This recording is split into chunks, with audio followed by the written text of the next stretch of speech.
4 elements. In going through this, I found that there are 4 elements. Well, most of us already knew that. I knew that. The earth, air, water,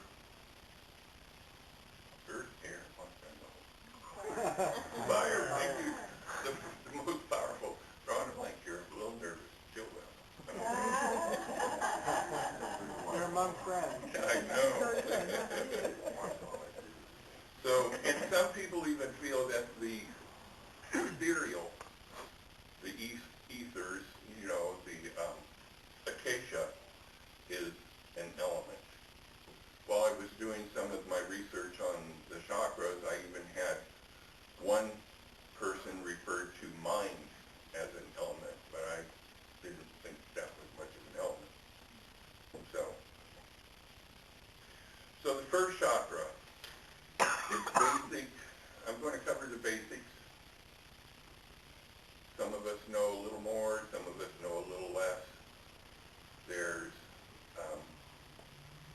Like I said, they're so vast with what's involved with our chakras that you could spend probably months to years studying them with how they affect us and what they relate to. So the first chakra is our root chakra. Its basic color is red. That's the color most everyone accepts. I have seen it listed as another color, but I can't remember what that one was. Of course, it's at the bottom of our pelvis. It's the grounding to earth. So, of course, it's related to the earth element. It's also where the Hindus say the Kundalini serpent is coiled up. And the idea is that if our chakras are all in alignment and in balance, that allows the Kundalini spirit serpent to go straight to our crown, and that's when we can experience true enlightenment. The second chakra is in the lower abdomen, usually just below the navel or at the navel. Its basic color is orange, and its key is D. And that's where we have community. That's where we feel the love of connectedness. So the first chakra is the grounded, I am here. The second chakra is I am connected. It is of the water element. The third chakra, the solar plexus, is yellow. It's in the key of E. It goes from our solar plexus to our navel. There's some people will say, well, it's here. Some it's a specific point. On all of the chakras I've seen, some people say it's ahead of the spine. Some say it's behind the spine. It's in our bodies, okay? There.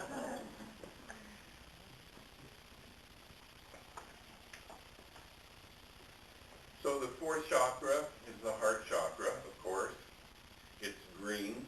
It plays in the key of F. Of course, it's heart and love. And my heart is open to receive the energy of love. And of course, being in the chest, its element is air. This is considered the place where the material and the spiritual connect in the body. We bring up from the ground, we bring up the point of the pyramid, you know, the ground, the stomach, solar plexus, heart, and the point of that pyramid, visualize it coming to about the thymus area, where the high heart would be. Then the spiritual comes down from above as a triangle, similar to the Merkaba or the Star of David, where there are two inverted tetrahedron pyramids that intersect. This comes down wide at the top to experience the expanse of God. This is our transpersonal area, and comes down through us and into a point at the heart. So where the two pyramids or the two angles intersect, the top one goes down and the bottom one comes up, and it forms a little four-sided diamond. And that's where our true essence lays, right there. The spiritual part of us and our material part of us. The fifth chakra, the throat chakra, is blue. It's in the key of G. And its essence is truth. I am aligned with my highest truth, and I communicate with this with love and honor. Some areas, some cultures actually consider this the first chakra of the spiritual and higher enlightened chakras. After I returned home from being at mystery school, and we had covered the throat chakra, we had talked about right speech and how we have to talk right speech to people, speak truth. But it's also being able to center yourself and pay attention to them. When I was told this, I thought how many people I work with, I talk to, and you can tell their heads are way over here. In dealing with your personal and business relationships, always focus, center yourself, be there in that moment, and listen to the person, what they're truly saying. And it's not just with words, it's coming from resonating from their heart, with their thoughts from above, and then give them a truthful answer.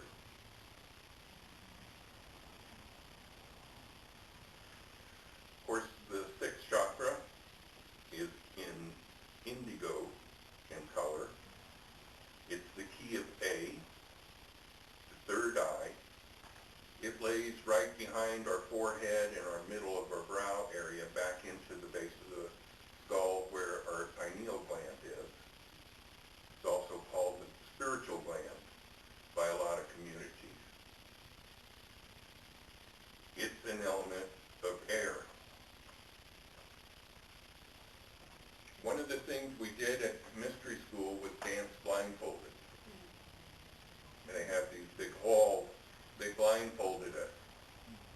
And it was when we were studying the third eye. And they had just some interesting dance music. Mainly it was of India type beat with the Indian instruments, the sitar, and we did this for almost 30 minutes, dancing around blindfolded. And you would touch some people, sometimes with your hands, because they told us to just relax. Talk about being able to dance like nobody was looking.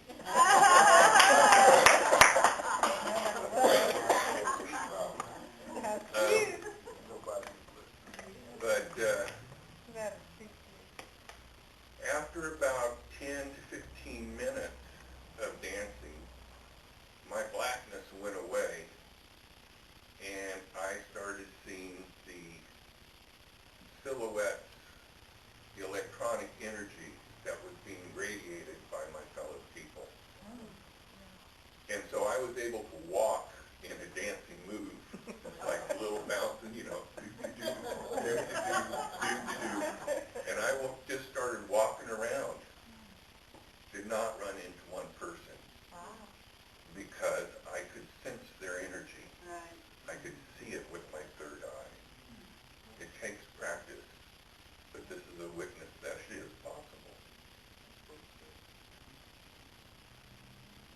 And of course, the last chakra, the last common chakra, is violet.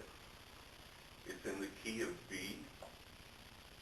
It's our connection to the divine, light, meditation, knowing, etc. And it is considered the element ethereal or acacia. Now, most of us have also seen the flowers, how they're the lotus flowers, how down at the base chakra there's a little lotus and it looks like it has 4 petals. Then it moves up and they add some more petals and all the way up to the crown chakra, which is referred to as the 1,000-petal lotus flower. Well, like I said, the culture of chakras has been around the globe, or the feeling of chakras. I found that there's a sculpture of the Aztec god Quetzalcoatl. I think I pronounced that right. Quetzalcoatl. Anyway, on the crown of the head of this statue is a 1,000-petal sunburst.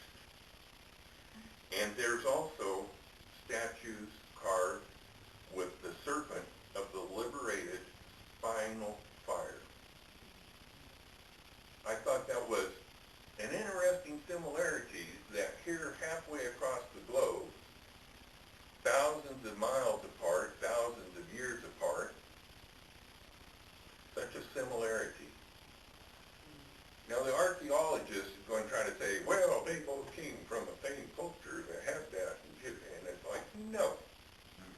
Archaeologists don't recognize the one mind of God that we are all linked to.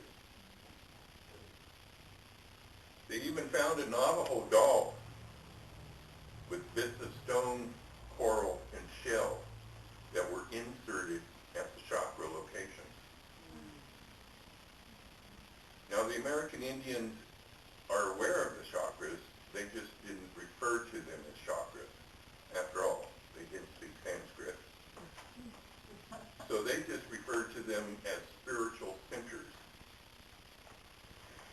And spiritual centers directly correlate to the physical body parts, which is something else that goes on in the Hindu beliefs, that around our the third chakra in the solar plex, it affects the organs in that area.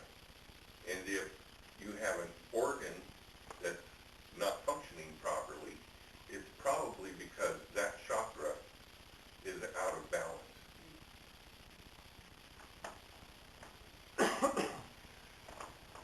The American Indians felt that these center points were axes in the body, and they related to the polar, and they were related to the polar axes of the Earth. They also knew they had vibrations and colors. The Hopi Pueblo culture, Pueblo. So the Hopi Pueblo people feel that there was a first people of creation, and they were given these spiritual points, these energy points in the body, to remind them of their spiritual connection to both the Creator and to Earth. The first of these spiritual centers was at the top of the head, and this is where the soul enters the body upon birth and exits upon death. As a person ages, this center hardens, and connection with the universal consciousness becomes less recognized. This explains why young children are more apt to see auras and spiritual beings. Their minds are still open to the possibilities Western culture does not accept as reality. So the next vibratory center, of course, is brain, similar to where the pineal is. And below the brain lies the throat and place of speech. This center connects humankind to the breath of life in all creation.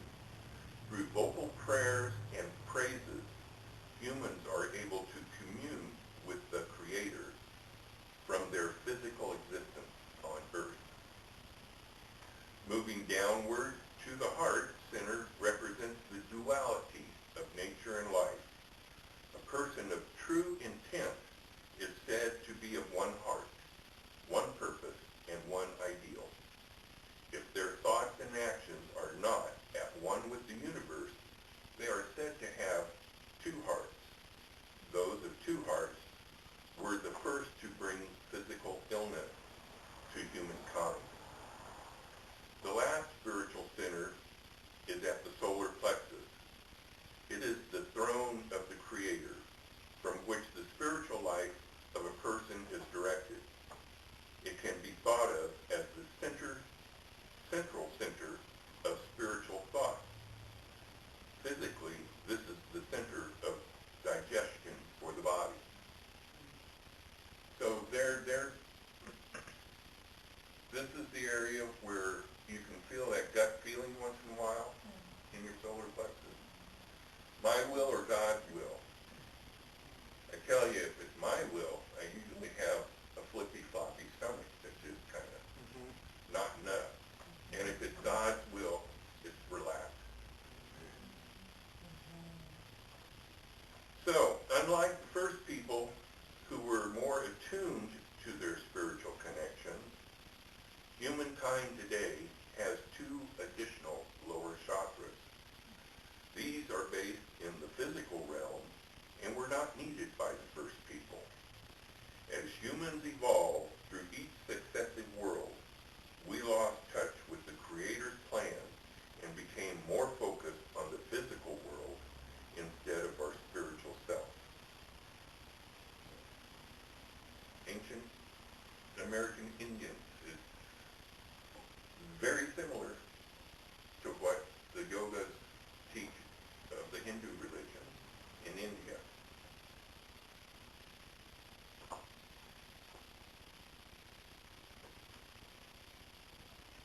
Louder notes. So anyway,